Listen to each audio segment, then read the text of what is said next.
Hello, everyone. It feels so weird not doing this from the car. Everyone knows that I can't form an opinion about anything, at least when I'm not in character as the cinema snob, unless I'm sitting in the car. That's why we decided to dress up this room much like the car. We have the seats right here and garbage lying around. This is your workroom. It's your space, The not car mine. is your workroom. Well, it is my car. Yeah, but, well, I guess the movie cups are mine. That's true. The movie theater cups, maybe a couple of the no, yeah, just movie theater cups. But so we've been playing Red Dead Redemption 2 since I don't know how many days worth of stink do I have on me right now? You did bathe. I know that. Hmm. You did bathe. It's not like you just I said. only pretended to bathe so I could get back to the game. We've been playing it since Friday, Since like 2 in the morning. Friday at midnight when I picked up the game, which made sitting through the movies on Thursday night really long, really long, considering how one was Hunter Killer and the other was Johnny English Strikes Again. Yeah, it's not like they were good movies. Even if they were, it still would have felt very long. So this is just a vlog review. Um, this is just us talking about it, and about an hour or two ago, we did get done with story mode on the game. So there wasn't. I didn't normally for like a midnight screenings review. I put up like, oh, at this time we'll be talking about it. With this, I really didn't know, to be perfectly honest. So it was actually just a little bit ago. I went online and said, hey, we'll be talking about this here soon. So this is just going to be us just free form talking about it. It's not like the let's play. There's no gameplay footage or anything like that. And also there will be spoilers here. We will we will be getting into some spoilers. It'd be So really hard to talk about the game without spoiling I it a mean, yeah, little. especially I mean, look, Lloyd is already here spoiling the game. Yeah, it would be. It's not going to be a quick, short review. If that's what you want, if you just want like 4, 5, 6 minutes of just kind of summing a lot of things up and just that kind of review, this is YouTube. There's plenty to choose from. So yeah, this is just going to be more like a midnight screenings review right here. So Red Dead Redemption 2 is a prequel that takes place in 1899, and I am a huge fan of the first game. The first game is I've gone back to it quite a few times, if anything, just to roam around it, and also at least a few times to go through the story again on it.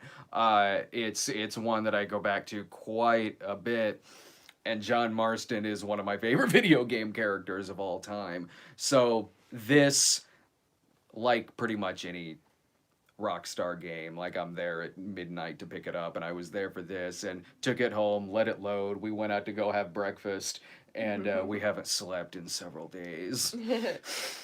It's a Well, long game. yeah, it's twice as long as the first one, right? It's a little more, I think, and just a little bit longer than Grand Theft Auto 5. Yeah, and we just played the first Red Dead Redemption like shortly before. I replayed it again. Yeah, Yeah. I replayed the first one again about a week or so ago. And again, like I said, so this one, this one's a prequel, and you're playing. You're mainly playing in the Dutch Vanderlyn gang, and you're playing as a character named Arthur Morgan, who is a member of this gang. And there are returning characters in the game, from Dutch, of course, to John Marston, Bill Williamson, Abigail, Javier. John's wife. Yeah, so there are a lot of familiar faces that do pop up in the game, and this is it's long, so there's going to be a lot of details about the plot of this game that I'll probably be forgetting, leaving out, or whatever. So basically, what you're doing through a lot of it is you are part of the gang. You're going through train robberies, bank robberies, stagecoach robberies, all of that. So a difference here between this and the first one, where in this you're playing as this character named Arthur Morgan, the first one is John Marston, of course, is not that John Marston isn't an anti-hero by any means, but since you are playing in this gang, this gang of thieves, uh, you are committing like, significantly more robberies, shootouts, holdups, things like that. So you're playing as a much more a slightly bigger anti-hero than John Marston necessarily. Yeah. But Arthur Morgan is a character though that he very much does have a code. He has a code that he goes by. Yeah, pretty strict moral code. Yeah, and he does have loyalty, but not like a blind loyalty. And a big arc through it has to do with how when you're seeing Dutch at the beginning of the game, and you certainly saw him a decent amount in the first one as well. You do get knowing where the story goes. If you played the first game, it's interesting to see these characters 13 years before the events of Red Dead Redemption. So in the case of Dutch, the leader of this gang, it's fascinating in the sense you do get how a lot of these characters look up to him and respect him. It definitely And humanizes Dutch a lot more in this one. yeah, because he's in it a lot more. He's in it a lot more than he is in the first one. And the first one certainly gave you a lot of hints that once upon a time this was someone that a lot of people respected or looked up to, and at some point things went south. And you see that a lot in this game. You see from the beginning of it how he really is this respected figure that a lot of these people have known for years. Arthur Morgan specifically since like he was 13, I believe he says in the game. So since a pretty young age, and he is kind of sort of this older brother or father figure to a lot of people. So you understand why they're going along with him in a lot of these crusades, and while they stick with him, while he has this big arc through it, Dutch Vanderlyn does, where he's becoming almost more paranoid as it goes on. He's becoming more and more aware, I think, of Dutch's intentions sometimes and how corrupt he is. Well, Arthur is becoming more. He's given him every chance in the book because this is someone he's looked up to for a really long time. But as it goes along, Dutch Vanderlyn he is becoming slightly more paranoid. Shit keeps going south. They're not really sure what some of his motivations are. I think also it's because he's getting older and he's kind of seeing more of the flaws of him instead of, looking up to him as much. Well, and also as they say in the game, he does it. He once did have a very strict code. Dutch did. Yeah. But then throughout it was kind of breaking it and reworking it to kind of suit his own needs. Yeah. So a lot of characters are unsure of what his deeper motivation is. Like he'll say things like, "Oh, I had a plan to get this person out of prison," or "I had a plan for this person, I had a plan for that guy," and you're not really sure if that's the case or not. Yeah. Like maybe he did, but also he could very much be covering his own ass. I think it's just as he was getting older and just getting more paranoid, I think. Dutch? Yeah. Yeah. Cuz I think he once upon a time was more put together and now he's kind of. Well, what we're seeing in it is a lot of stuff that keeps just going south for this gang. People getting killed, people getting captured, people betraying them. Jack Marston getting kidnapped for one, and the events that happen after that. You are seeing him just kind of lose a little bit of his sanity, or lose a little bit of his lose a little bit of humanity, and you can tell that's kind of get to him. They keep having to pick up and move and go from location to location. People close to him keep dying. It alludes to a lot of tragic things that have happened in his past, and you're right in that it really does. It humanizes this character a lot, which, yeah, I mean, sure, because, he's in this game a lot more than he was in the first one. Even the first one, it certainly does talk about how certain things that he did in the past and the way that people sort of looked up to him. And in this, you are kind of, you're seeing that with your own eyes in this 13-year period between 1899 and 1911. And sorry. No, go ahead. The first one's more of not a loner, like a lone wolf story, whereas this one's more about the gang and more of a character, cast of This people. is the Godfather Part 2 to the first one's Godfather Part 1. Yeah, there's a lot of people in this one, whereas the first one you kind of ran into some people, but then you would kind of like, you just keep moving along. And... The first one has a story that you're watching, which, yeah, this one does too, but the first one, if you're going into the first one not not really knowing anything, well, even if you do know the general plot of the first one, everything just is kind of unfolding as the first one goes along. Like, you know that he's got to find this guy, he's got to find that guy. It appears to be some kind of revenge story, but then more and more of it gets unfolded as it goes along. You find out, like, oh, he's actually working for these people. Oh, these people have been kidnapped. So you're watching this much, much, much larger and more grand story than what you know from the very beginning of it. Whereas this one, if you've played the first game, you know the fates of some of the characters already. Some of them you don't, because there are new characters in this game. I mean, the one that you're mainly playing as is a new character. But in certain aspects of it, you kind of know where some of it's going to lead. You might not know exactly how it gets there, but you can guess and you can have theories, especially when some familiar villains come back into the game. But I do really like like we've said, John Marston I would put in my 10 favorite video game characters of all time. In this, I really, really, really love the Arthur Morgan character. Yeah, they made him different enough from the first one, because we were kind of worried about that. We were like, well, I hope he's not going to be too similar to John. Right, and he's not. And he's not. He's his own thing. He's more of an anti-hero. He's more of, like, what we said, Clint Eastwood type. Like, even his voice alone is very, like... yeah, and he's one that you don't know his story from the very beginning of the game, much like John in the first one as well. We're introduced to this guy that we're playing as, who is part of this gang, and again, they're going around robbing trains and all of that. And when he's first in it, it takes a little bit of getting used to, since you're so close to the other character to John that you played in the other ones.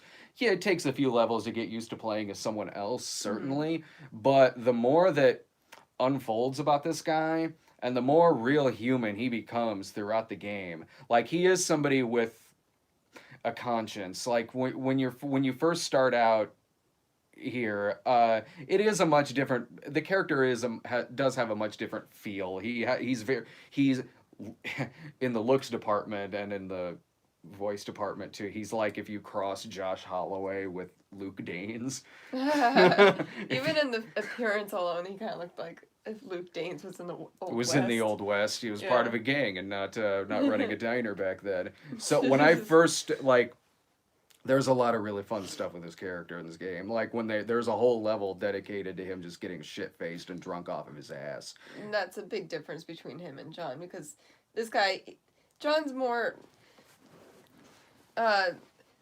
Arthur's, like, more of, like, a strong, silent type, I guess, whereas John's more of a smart-ass. I mean, not that Arthur's not. You can make him a smart-ass, and we'll get to that later. But, like, John doesn't really get shit-faced. I mean, you have the option to, but there's not, like, a whole plot where he just gets shit-faced, or where he actually does hit on a woman at once, like a harlot, and... he does that, where you don't see John do that. There's a whole sequence in this game where you're in the saloon with another member of the gang, Lenny, and you're just getting more and more shit-faced as it goes along, and they keep blacking out. They're blacking out. It'll come back. They'll be dancing. It'll come back. They'll be fighting. It'll come back, and they'll have made up and are drinking some more. And he starts hallucinating and just sees other people in the bar as Lenny, and has to come up. And has to come up and just try to find out which one the real one is. And and as it goes along, this character is very, very, very tragic. And as I've said, we're gonna get into this is a spoiler heavy episode, so it is really sad and tragic with a lot of what we're seeing with this character, and it is a brilliant performance from the dude who's playing him and voicing him, because at first, with the voice that he's using in the first level or so,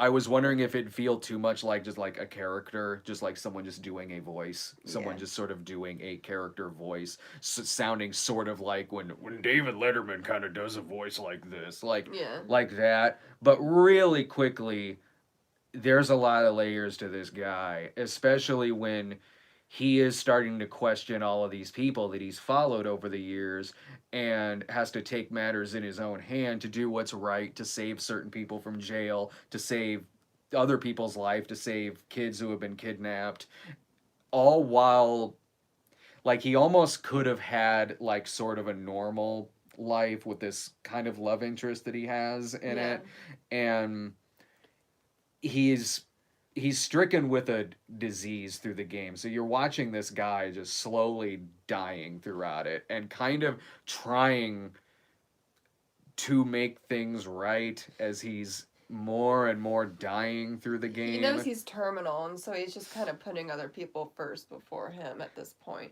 He's sort of trying to give John this life that maybe he could have had. And when we see John Marston in the game, who's in the game a lot, even when you're playing as Arthur Morgan, John is in the game quite a bit, and very early on too. No, yeah, way early on, and you see how certain characters react to Arthur as compared to how they do to John, and the way that John is in the game, he's much younger in this game. In the first one, he's 38 years old. So in this one, 23. that would put him 30. That would put him about 26. Oh, okay. That would put him at about 26 years old in this game. So he is a more naive character. He is a more rebellious one, certainly. He still has Abigail there. He still has his kid, but he is still young, and he is part of this game. So you see him not as settled down as he is in the first game, but you can see how this guy would turn into what he does in the first game when you put a lot of years on him and you put some certain tragic situations on him as well. Yeah, because it fast forwards like 7 years. When it gets later in the game, but when we're seeing in the first few acts of the game, when you're seeing John Marston there, he's you can see how he would look up to a figure like Arthur Morgan, and how Arthur Morgan may want a better life for John Marston that he personally had for himself. And you see how other characters do too. Look at how much Jack Marston looks up to Arthur at the beginning of the game when Arthur takes him fishing and is kind of looking after this kid and even saves him from being kidnapped later on, versus John really kind of struggling later on to achieve a certain kind of respect that Arthur Morgan had. Yeah, because he is kind of a mess in this, like... John? Yeah. Like, in the beginning, he's kind of a... Yeah, like, naive, young, rebellious type, and just kind of, like... Just joined this gang. Mm-hmm. Well, I think he was rescued in the first one, right? Who? John was kind of rescued in the first one by Dutch. In the first game? Yeah, like, that's how he joined the gang. I mean, at the beginning of it is when he's looking for him and he gets shot and Bonnie McFarlane is taking care of him. No, I mean, when... That's how he joined the gang. Because Dutch kind of took him in or something, right? So, I mean, I don't know, it's just, like, naive. Right. I mean, yeah, and... A lot of things really aren't his fault necessarily, because like you see him later on trying to put his life together, trying to like, because some characters are in hiding in certain parts of the game and like sort of trying to make this normal life for themselves so they can like be with their family and leave this life of crime behind them. And so he is very much trying, but certain situations just sort of keep happening to this guy. Yeah. Like people, like he'll be working on a ranch and bandits will show up and John will have to step in and save somebody's life several times in it and kind of get some shit for it. But like certain things happen that really, like he's trying to sort of work things out, but at the end of the day, he's just really, really good at killing people. I can understand why Abigail gets mad, though. Like, I can, but I can understand why John would have to do what he had to do. If he's watching somebody about ready to get murdered right in front of him, he has that instinct to step in and fight the guy off, or if need be, to shoot the person. Well, that's all he really that's all he really knows what to do at this point in the game. Yeah. And then that's when he kind of gets his shit together. But. Yeah. I love this game, by the way. The first one is, we're talking about two masterpieces here, to be perfectly honest. This is like comparing The Godfather to The Godfather Part 2. They are tremendous companion pieces. Mm-hmm. And I'm wondering how... I wonder how it would play if you did play this game first and then started playing the second one. I'm curious to know I'm curious to know if anyone does do that. Probably. Which one they would like better, and how the story certainly flows in each one of them. I think it'd be fine. I think it'd flow pretty well. I mean, because you don't really know John as much, so maybe there'd be less of a connection to the character. Than in the way you and I played it, like the first and second. Yeah, I mean, it does bleed into the first game, certainly. And when you know what happens in the first one, when you know where certain things lead, it does make a lot of things in the story certainly more tragic. I know there is like a linear cut of like the Godfather saga, and I wonder if it would almost play like that if you were to play the second one first and then go into the first game. Yeah, but maybe. These games are these Red Dead Redemption and Red Dead Redemption 2. They are true epics. They are artistically like an equivalent to Once Upon a Time in the West, or Gone with the Wind, or just big, giant, beautiful, artistic epics. It really does, in terms of storytelling, in terms of character and scope and sheer ambition, and how just epic and beautiful that this looks. Oh yeah, this one looks not that the other one didn't. The other one looked really good, but this one has a bigger map, and also it has a lot more different. I mean, you have like different kind of environments. You have snow, mountains, thunderstorms, wind.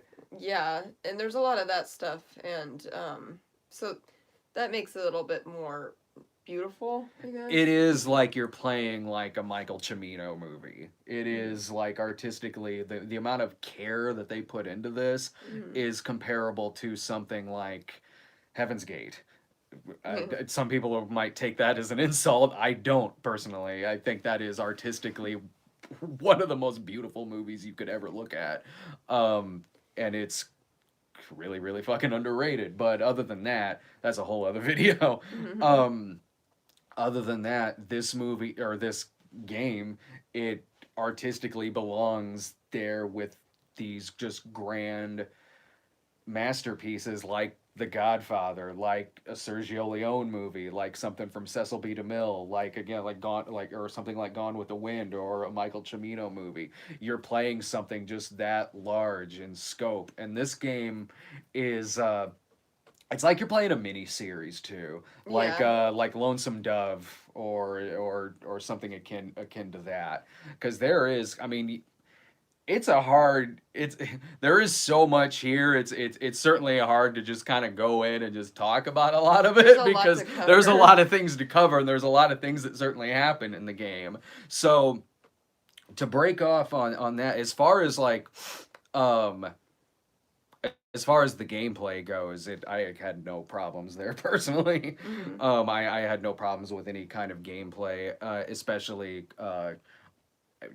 the masterful touch of adding horse balls to it as well. Although horse shit. I never noticed that. You always noticed the manure, and I never did. The horse would shit, and I'd be like, oh, you missed the horse shit again.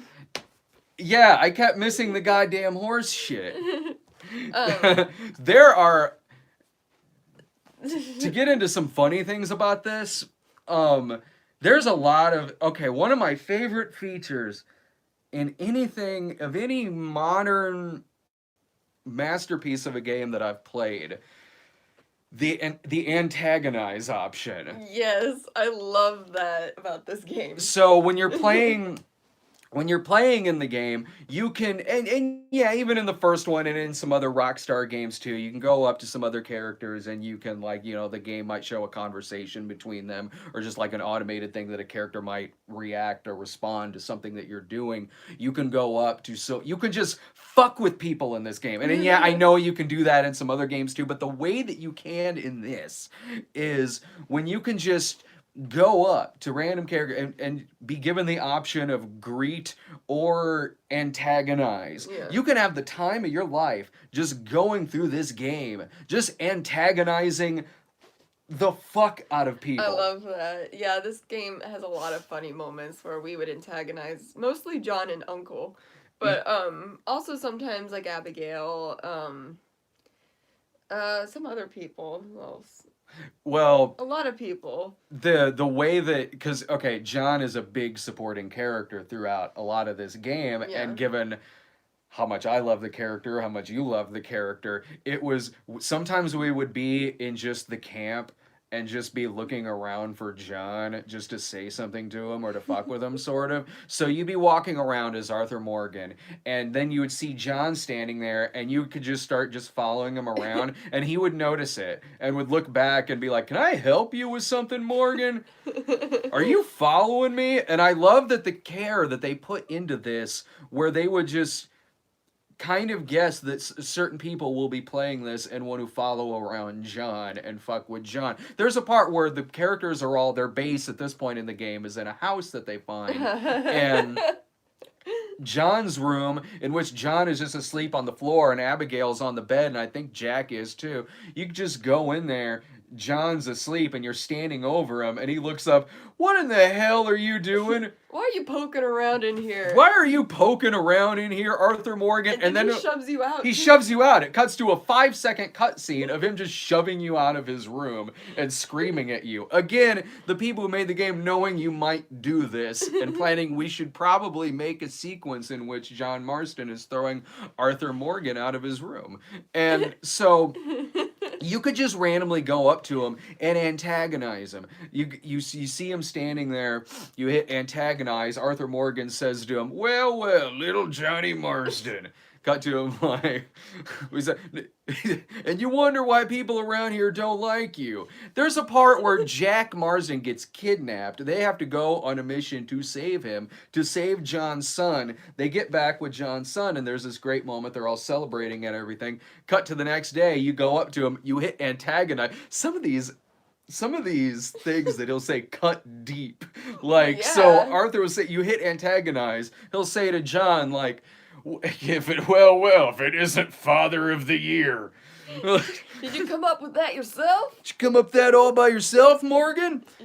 And you could go up to Abigail and say to her, like, hit antagonize. It says to John Marston's wife, like I don't much care for the way you've just been gossiping around this camp.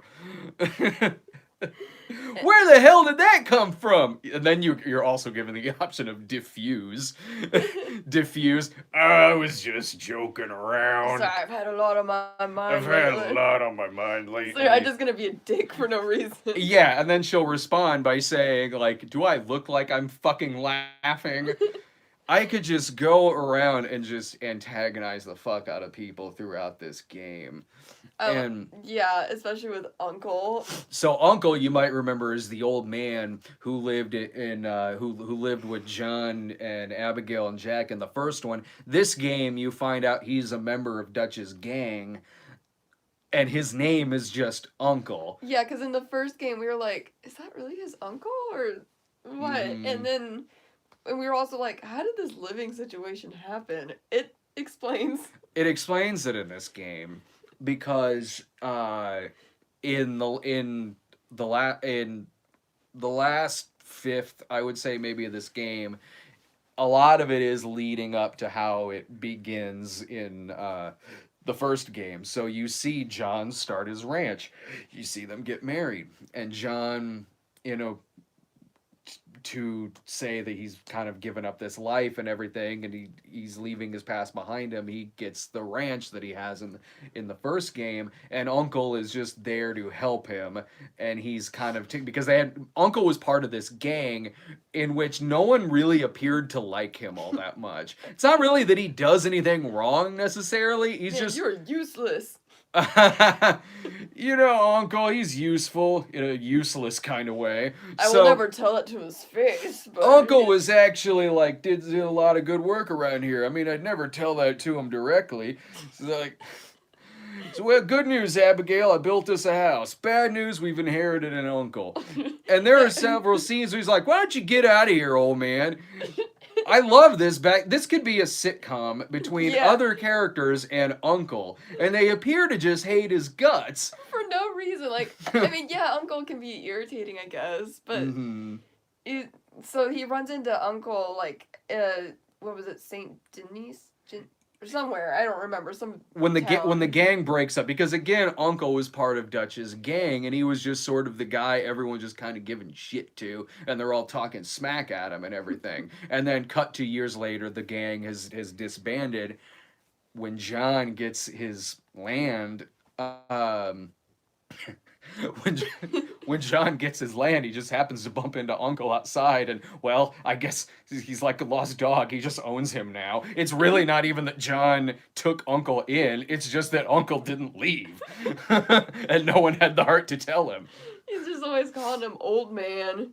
You can antagonize him by saying, like, well, it'd be nice if you did some work around here. And this is after they built a house. It's like, man, he just helped you build this house. Uh-huh. My favorite part of this game is, and this was a part that you missed, and I checked, and you can find this scene on YouTube. It's already on YouTube in several different videos. So there was a part, and this was pretty early on in the game, too, or at least I think it was early on. It took us like 5 or 6 days to get through this, and we played it a lot. It's a long game. This isn't a situation where it's like, oh, we only played like 2-3 hours a day, so it took us like a week. Oh, no. Oh, no. I took breaks. My breaks were basically me having to go to the movies last week. I haven't shaved since we got the game. And when I edited the Snob episode for this week, it was when you were asleep. So I'm like, okay, well, I'll hit pause on the game. She's going to be asleep for a while, so I can go in and edit the Snob episode right now, I think. So I got the Snob episode edited on like Sunday night and posted it at like midnight or something like that. Yeah. And someone in the comments did say something like, I know why this is posted at such an odd hour. This was probably the chance that he got to edit it while taking a break from Red Dead Redemption 2, and that is exactly what happened. That's why it was posted several hours earlier than it normally would be. Where was I going with that story? Okay. So I'm walking through. This was when you were. I think you just stepped out to go grab something to drink, because I think you were only gone for like a few minutes. And so I'm playing it, and I'm riding on the horse from one mission to the other, and I see something in the woods, like some torches, and I kind of pass by it, and then I think in my head, I'm like, wait a minute.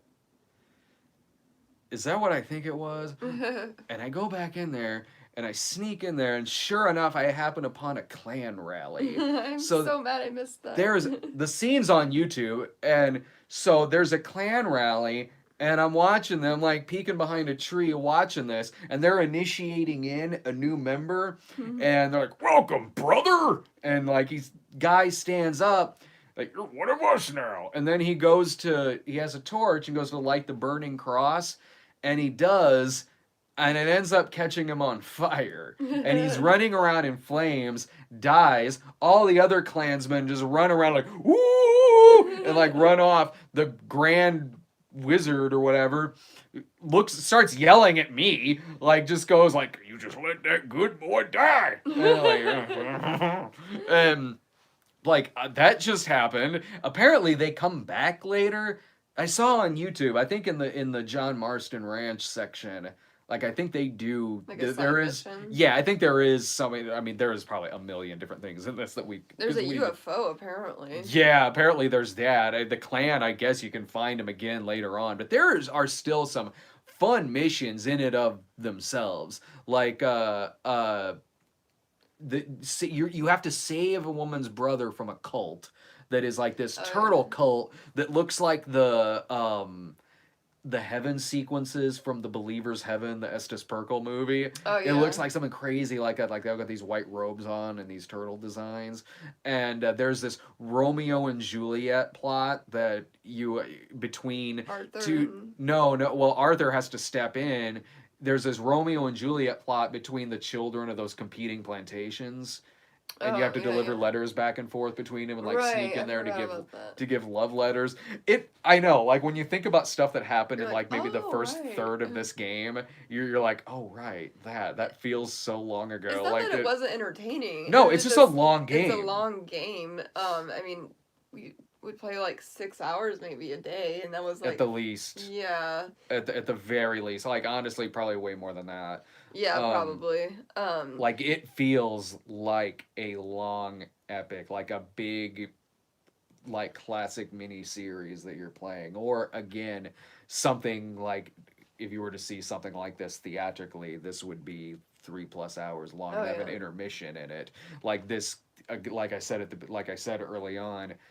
What they've created here with all of these stories, these little stories like the Romeo and Juliet plot, saving people from a cult, all of these things that that are just, like it's an open world game. So yeah, it is world building what they're doing here in terms of the setting, sure, and the scope and just the cinematography alone of how it looks. But also what they're doing with characters in the game as well, like seeing how Arthur Morgan is reacting to these Romeo and Juliet figures, or this guy who's in this cult, or even with Sadie, we didn't talk about. Oh her. Yeah, I really like Sadie. She was this. She's in the very beginning almost, and they save her from like.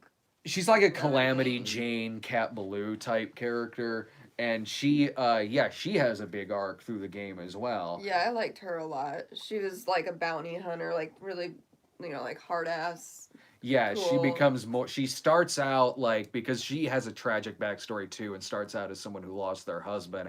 As the game goes more and more on, she's becoming more this like Calamity Jane sort of bounty hunter type character. Yeah, they start her out by being like a cook, and she's like, I don't want to do this, and like they take her along on these like things they have to do, and oh gosh, like breaking John out of prison and doing it via hot air balloon. That, and also we had to break him out of breaking rocks in like a striped jumpsuit. And he's breaking rocks, and we just like we're in a hot air balloon, and we look down and we're like, oh, there he is, and he's just pounding down on rocks. Yeah, John's in jail at one point. You have to do a prison break that again involves a hot air balloon, and hell, there's a whole section of this game where they're on an island. Yeah. Where they're on an island and fighting, like, it turns into, like, Cannibal Holocaust at one point in this. There are insane villains in this game. Yeah. Like, there's the main ones that you're kind of dealing with as it goes more and more on, and you find out there's a traitor amongst the gang and everything, and that kind of becomes, like, the final big bad towards the end. But other than that, you have like these island gangs with or like something from Cannibal Holocaust, or like Cut and Run, or a movie like that. And also this gang of like that's called the Skinners, that are like these cannibals that steal Uncle in the middle of the night and are gonna cook. Were they cannibals? They look like they were going to cook and eat him. And later on, like, because they have to, that's who they're fighting in a cave at one point, I think. Yeah. Where they're like these, the hills have eyes type characters that it looked like they had some humans strung up on a fire. Yeah. And were like eating this motherfucker. I mean, there are some savage fucking villains in this game. They steal Uncle and they put him like on a fire, and he's like, old man, what are you doing this time? All right, we gotta save you, get you back to bed, and then in the morning it's back to work. He's like third-degree burns on his back, almost cooked alive. I mean, that didn't really happen. Well, I mean, he was almost. He was almost cooked alive, but John didn't say, "Get back to work, old man." No, yeah. We kept. I don't care if you have to whip him. Get back to work. We kept specifically looking for him after that, so we could try to antagonize this poor old man that was almost eaten by the fucking mutants from Wrong Turn. No, I didn't have any. I didn't have any kind of problems with. I mean, if you've played the first one enough times, and if you've played it enough like I have, it'll be pretty fluid going into this as far as the controls go. There are new things that they do in this in terms of needing to feed characters, feeding your horse, brushing your horse, like getting the mood of your horse up, creating this bond with it. But and those are nice little touches to, eat, drink, smoke as well to get your dead eye back up, your stamina, your speed, but it's not so much to where it becomes a nuisance. Right, that could be annoying sometimes. If you need to stop every 10 minutes to eat like a thing of beans or something. It never became a nuisance at all to me. And there's even more there's cool things you do with the horses. You can name your horses in this. There's different strengths each horse has if you want to buy a horse. Like some have higher acceleration or something. Oh, yeah. And some are stronger. And you no, none of that ever becomes a distraction or anything. It was a nice touch to add. Oh, and controlling the horses the first one, it was easy as hell. Like there was really no problem with it in the first one in terms of any time I've ever controlled a horse in the first game. But they do make improvements in this, and not in a if it ain't broke, don't fix it. Like not in that kind of way. There are They do make it. They do improve on certain things if you're riding and shooting at the same time. Not that it was hard in the first one, it wasn't. But little changes that they make to this, how you can kind of go along the same path a little bit easier while turning around and shooting.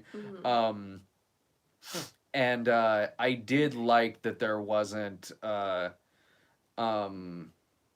much racing in this. Oh, right. Yeah, you didn't like racing. It's, you know what? And that's just a personal thing. And it was really only like 2 or 3 times in the first game. That's just a personal thing. There was nothing wrong with the mechanics of racing at all in the first game. When you're racing the stagecoach, when you're racing the horse and the little, what do you call it? The little wagon. There was nothing wrong with the mechanics of it in the first game at all. You know what it is? It's because the first time I played it, some of them would take me so long to do. The first time I played it, when the game first came out. Now, when I've gone back to it, I can beat them just fine. It really doesn't take me more than once to get through the racing in the first one. But I always kind of remember how much trouble I did have the first time playing it. So where it comes up now, I'm like, okay, this is the part where I gotta race the damn horse. You do race other characters in this, but it's not so much a mission. And more so like just okay, you and Dutch just held up this stagecoach and now they want to race back. There are parts where there is a lot of riding in this game as there is in the first one. In the first game, if I had to go like a huge distance in the first game, more often than not I would get a stagecoach. In this, it was only like once that I did that. It felt like there's a number of times where you do have to travel a pretty big distance, but it was never really to a point to where I was getting restless or tired or like, God damn it, I wish I could catch a stagecoach. Nothing really like that. Too. And they do that. Like there was only like maybe once in this that I caught a stagecoach. Other than that, they make it close enough from one destination to another. And the much longer ones, there would be like a song playing, or it would be a pretty climactic moment in the game, because there are some good kills in this game. There are times where thing, if you shoot someone, yeah, it'll do like a close up, and then they just kind of Yeah, it'll do a close up of just like a bullet slowly going through a face, and that was always pretty cool. Yeah, that was pretty cool. Those were well done, and it does the thing like with Grand Theft Auto 5, where when someone you're shooting at is dead, it flashes black and white for like a split second. It does that again in this, and that's pretty helpful. There's also a lot of fist fights. Yeah, there's more fist fighting in this one. But there are some characters in this where you just want this motherfucker dead, and I don't want to, but where you just simply want a motherfucker dead, and they have some really good kills in this, and it gets pretty cinematic where it might cut to like an upper head shot where you got a shotgun on someone's face, or when Arthur Morgan just simply has enough in one scene and it goes to like Deadeye and you're just kind of shooting a lot of motherfuckers in this gang, or the dude who they the Driscolls, there was a part where a guy is going to get hung and he was going to escape, and then they foil this escape and they just like watch this motherfucker die, and there are some really solid kills in this. But going back to like the things with the horse, a lot of the maybe parts that maybe would take longer travel, it does sum up a lot of that in a cut scene.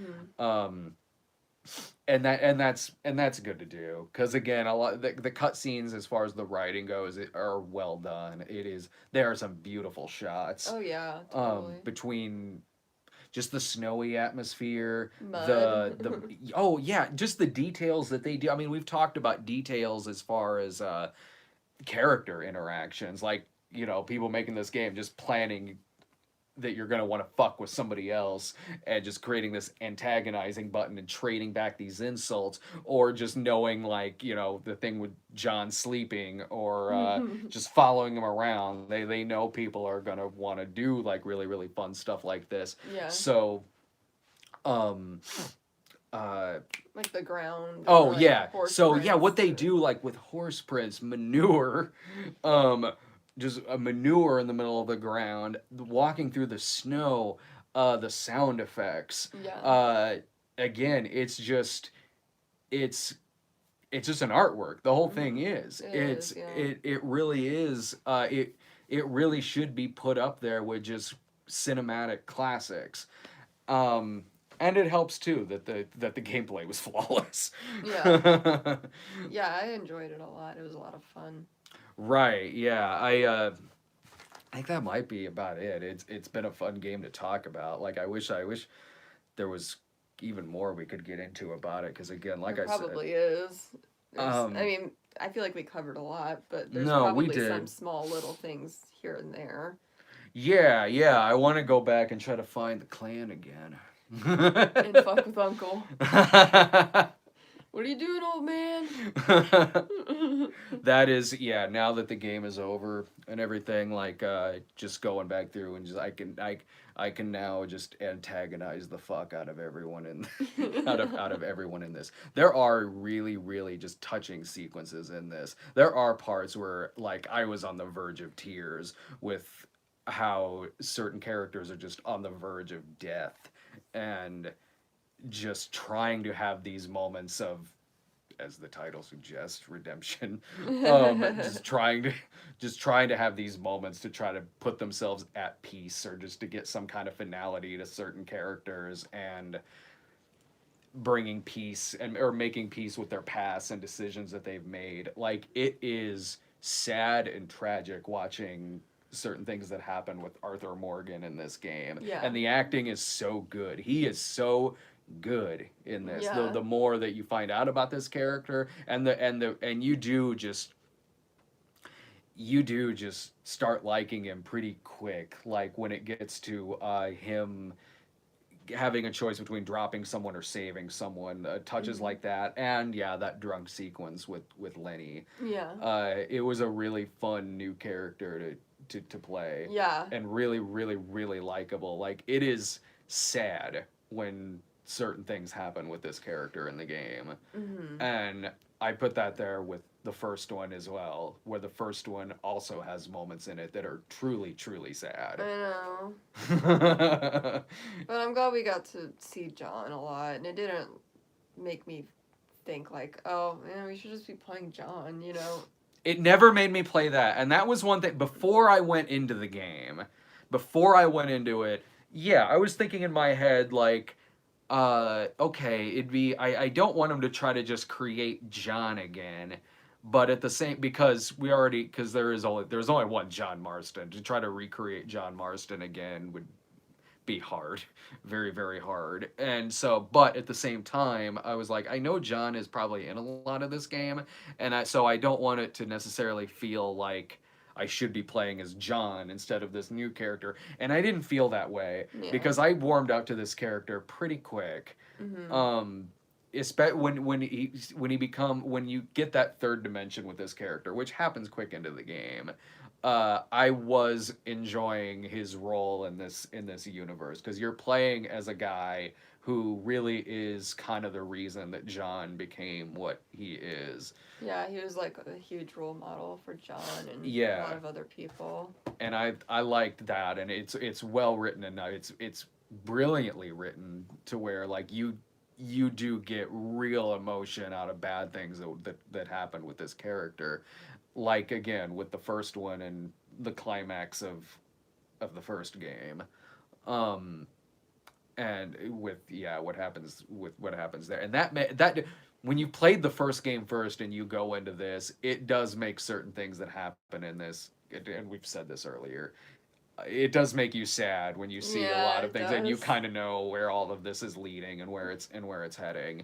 So this was I loved playing this. I was never bored by this game. I was always wanting to know what was going to happen next, even things where, because of the first game that I knew like, okay, it's got to lead around here. I was always wanting to know what was going to happen with these stories, with these characters, and I was always just in pure awe about not only the mechanics of it, the cinematic scope of it as well. I mean, hell, there is a cinematic button on the game, but just in awe of how it was put together, how the characters interact with each other, the look and feel, the true just epic nature of the game. There's a lot of passion that was behind this. Yeah. Any final thoughts about it? No, I would just recommend it, especially if you like the first one and you miss John and you want to explore this world more. I totally recommend it. Now we just need to wait to see if there's a zombie companion to go. I was thinking about that. Like You've Undead gone too Nightmare. far this time, old when man. it opens with, he even gives him shit for turning into a zombie. You've gone too far this time, old man. Like When he's a zombie. Like he's done this. He's pulled this before on John. Undead Nightmare is a lot of fun, by the way. Gone too far this time. So someone asked in the chat, by the way, what was the movie where the Klansman caught on fire? I believe you're thinking of A Time to Kill, where Kurtwood Smith was like the grand wizard or whatever, and got like the dude with the lit a thing on fire and threw it at him, and just in the middle of the street, Klansman on fire. So all right, well that was fun to talk about, and it was a lot of fun to play. And now that we've gotten through it, we can actually probably get some sleep. Yeah. Yeah, we do look at the chat. What are some other questions that you have, real quick? Nothing. Oh, now that I've said something. Oh, the Bigfoot mission. I don't know if Bigfoot is in this game or not. Apparently a UFO is. Yeah. I don't know if Sasquatch comes back into this, but Sasquatch was, John Marston killed Sasquatch's family, and one of the other ones, I think that was Undead Nightmare, where Sasquatch pops up in it.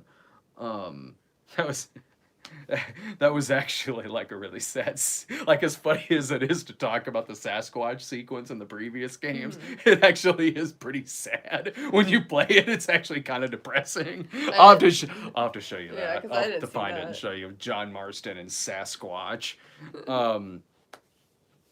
What do you guys think would have been a better title? I don't know. I don't know. I don't know what the better title would have been for the Red Dead Redemption 2's. I think it's a fun. Yeah. All right, everyone. Thanks a bunch. Time to sleep. Yeah, man, it is. It's time to sleep. Well, thanks a bunch, everyone, for watching, and this was a lot of fun to play. I played it on PS4. I highly fucking recommend it. So, all right, coming up, we're recording this on Tuesday, so coming tomorrow, you can also see us playing Monster in My Pocket on NES. So, have a great night, guys. Talk to you later. Bye.